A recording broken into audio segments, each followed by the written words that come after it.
Hola amigos y bienvenido en tu nueva vidéo del banquero caminando et bienvenido en España. Eh oui, les amis, vous l'avez compris, vous avez tout compris, vous êtes avec moi un instant en Espagne.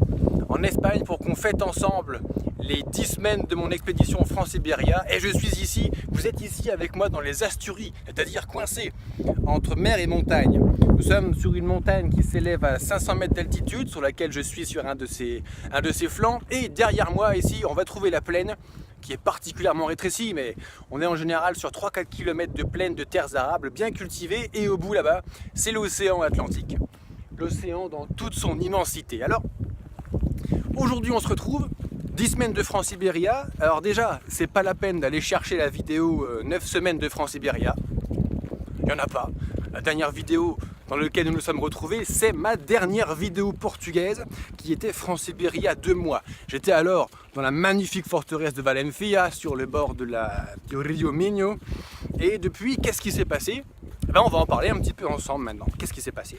Alors ce jour-là, j'avais dormi le matin à Caminha, l'extrême nord-ouest du Portugal. J'avais remonté tout le Rio Minho. J'avais visité cette magnifique forteresse de Valencia que je vous avais montré en vidéo. Puis, j'avais traversé le fleuve Minho.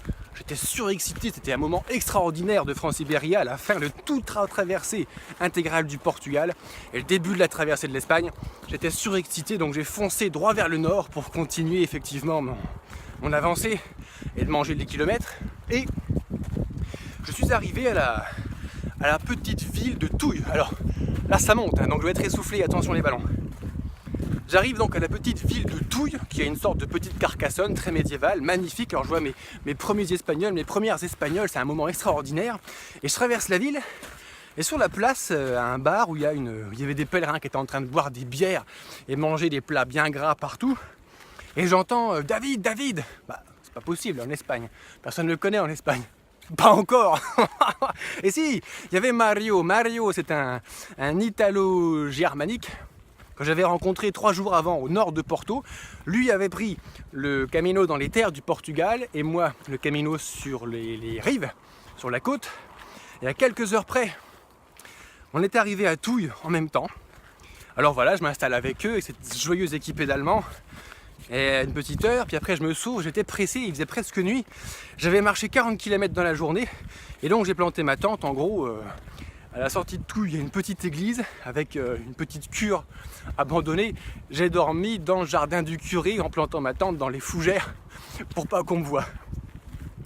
Ensuite, après Touille, le lendemain, à nouveau surexcité, 40 km vers le nord, direction Saint-Jacques. Et quelques jours plus tard, je suis arrivé à Santiago, à Saint-Jacques-de-Compostelle, les amis. Et là, non, là je dirai rien, pas un mot, pas un mot. Non, je cherche pas, je dirai rien. Pourquoi? Parce que je ne vais pas vous spoiler. Je déteste qu'on me spoil. Moi, si on me spoil la dernière saison Game of Thrones 2017, là que je suis en train de manquer, mais je vais être vénère. Donc, je ne veux pas vous spoiler. Je vous invite à faire votre Santiago, votre pèlerinage de Saint-Jacques-de-Compostelle, et vous verrez ce moment magique, émouvant, extraordinaire que c'est que l'arrivée à la cathédrale sur la place. C'est extraordinaire. Je n'en dis pas un mot de plus. Ensuite, j'ai traversé toute la Galicie. La Galicie, c'est cette province effectivement au nord-ouest de l'Espagne.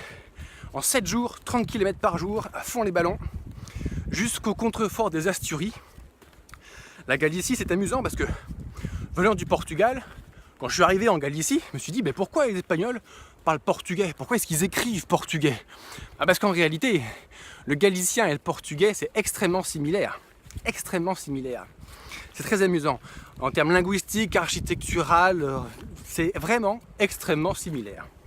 Alors, après la traversée éclair de la Galicie, voilà, je suis arrivé dans les Asturies, où il y avait un petit crachin océanique qui me mouillait depuis que j'étais arrivé. Et là, aujourd'hui, suite, vous savez, à cette canicule séculaire qui s'abat sur l'Espagne, eh bien, j'ai mangé des orages quand l'air chaud venant du Sahara vient cogner dans les Asturies la force océanique. Je me suis mangé 3 orages ce matin, donc au moins je fais ça à la fraîche, contrairement à mes amis pèlerins qui prennent le Camino Frances à l'intérieur des terres, qui sont en train de manger du 42 degrés Celsius, sans ombre. Alors bon, moi je préfère une petite pluie une fois de temps en temps et ce confort thermique. Et me voilà maintenant en train d'escalader le début des Asturies. Hola, buen camino. Et tout se passe très bien, effectivement.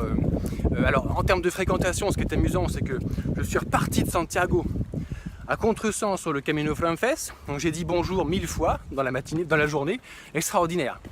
Et maintenant que je suis sur le Camino del Norte, bien que je le prends à l'envers, vous voyez, on vient de croiser un charmant couple de randonneurs. Si j'en croise 40, 50 dans la journée, c'est le maximum. Ça me convient mieux que hola buen camino, hola buen camino, hola buen camino en permanence, c'est un petit peu saoulant. Voilà les amis, 10 semaines de France-Iberia, après la traversée intégrale du premier pays, le Portugal, après l'arrivée mythique à Saint-Jacques-de-Compostelle, la traversée de la Galicie, me voilà donc en train de traverser les Asturies. À la fin de la semaine, j'aurai doublé Gijón, et donc dans un mois à peu près, j'arriverai en France, à Hendaye, au pied des Pyrénées. C'est du moins mon objectif que je me suis fixé. En termes de conséquences, bon, il y a eu les pieds et les chevilles un peu douloureuses à un moment. Mais j'ai fait particulièrement beaucoup de kilomètres cette dernière semaine, donc j'ai peut-être un peu poussé loin, mais pas de blessure irrémédiable. Et psychologiquement, ouais, il y a dû y avoir un petit coup de mou, effectivement.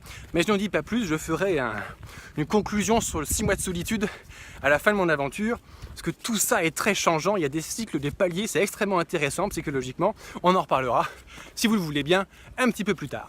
Voilà les amis, je vous embrasse. Je vous embrasse des Asturies pour la fin de cette vidéo de 10 semaines de France-Iberia. Et je vous dis à très bientôt. Au revoir.